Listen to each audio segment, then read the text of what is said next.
vitamin D'nin dövrüdür.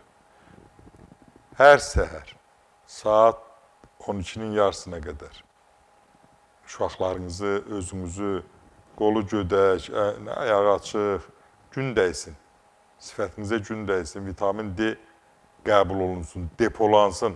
İndidən qışa əksər adamlarda vitamin D çatışmamazlığı var. Onlar da son nəticədə təbii ki, bol miqdarda tərləməyə gətirib çıxara bilir. Halsızlığa gətirib çıxara bilir, əsəb gərginliyə gətirib çıxara bilir. Ona görə də vitamin D-ni səhər 13-ün yarısına kimi, havalar çox sinəndə 11-ə kimi, axşamlar isə saat 5-dən sonra, 5-in yarısından sonra qəbul edin. Qoyun yığılsın. Yəni, bunun xoşbəxtliyi oradadır ki, depolana bilir, yığıla bilir vitamin D. Vitamin D bolluğu da bir çox xəstələrin, xeyli çox xəstələrin qarşısının alınması deməkdir. Ondan başqa vitamin D başqa nədə var? Buğdanın tərkibində var. Bir də qoçun quyruğunda var vitamin D.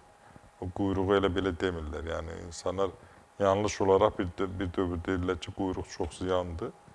Mən də praktik həkim olaraq deyirəm ki, quyruq çox yağlardan, quyruq yağı çox yağlardan çox qiymətlidir. Heç bir zərəri yoxdur. Təbii ki, qaydasında, hər şey qaydasında. Aşırı dərəcədə olmaz. Əgər quyruq qəbul edirsinizsə, quyruq yağı qəbul edirsinizsə, mütləq onu parçalamağa gücü çatan enerji sərf eləməlisin, hərəkət eləməlisin. İndi artıq meyvə tərəvəzin və gilə meyvənin bol vaxtıdır. Yəni, xüsusilə qəbizliyi olan adamlar üçündür.